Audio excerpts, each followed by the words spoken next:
రాహుల్ గాంధీ తెలంగాణ పర్యటనపై తీవ్ర విమర్శలు చేశారు మాజీ మంత్రులు కేటీఆర్, హరీష్ రావు.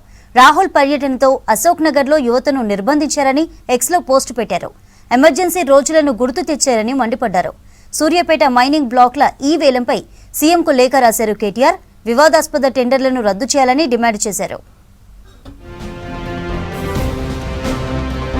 సూర్యాపేట జిల్లాలోని మైనింగ్ బ్లాక్ల ఈ వేలం ప్రక్రియలో తీవ్రమైన అక్రమాలు, విధానపరమైన లోపాలు, చట్ట ఉల్లంఘనలు జరిగాయని ఆరోపించారు బీఆర్ఎస్ వర్కింగ్ ప్రెసిడెంట్ కేటీఆర్.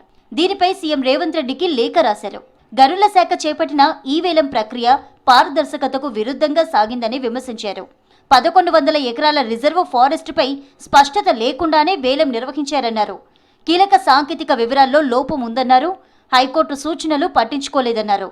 దీనిపై స్వతంత్ర విచారణ జరిపి వివాదాస్పద టెండర్లను రద్దు చేయాలని డిమాండ్ చేశారు కేటీఆర్. మాటల్లో మాత్రమే మార్పు అని, చేతల్లో అణిచివేత అని, ఇదే కాంగ్రెస్ అసలు నైజమని విమర్శించారు మాజీ మంత్రి హరీష్ రావు. రాహుల్ గాంధీ తెలంగాణ పర్యటనపై ఎక్స్లో పోస్ట్ పెట్టారు హరీష్. నాడు అశోక్ నగర్లో యువత ఓట్ల కోసం రాహుల్ గాంధీ పడిగాపులు కాశారని, నేడు అదే నిరుద్యోగ యువతను అరెస్టులు చేశారని విమర్శించారు. నేడు ఎమర్జెన్సీ రోజులను గుర్తు తెచ్చేలా ప్రజా సంఘాల నాయకులను నిర్బంధించారని ఫైర్ అయ్యారు హరీష్.